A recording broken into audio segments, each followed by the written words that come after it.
Check out how I created this textured tabletop.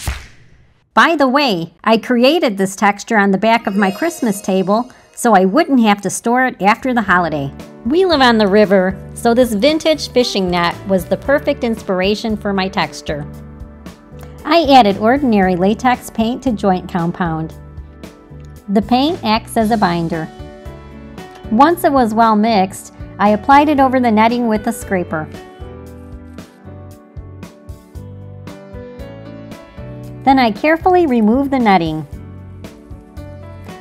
I noticed that there were some imperfections in my finish, but I wasn't going to worry about this because I knew I could fix it later.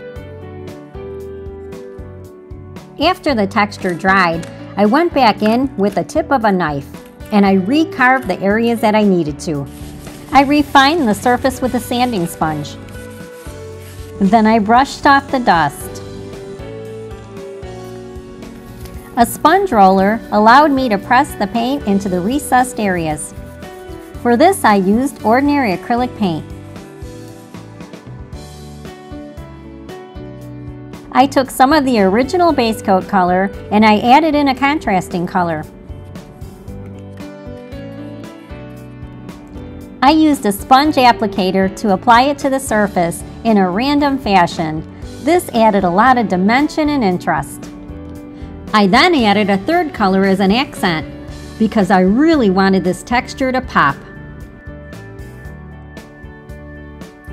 Rolling on 3 layers of an acrylic top coat gave me the durability that a tabletop needs.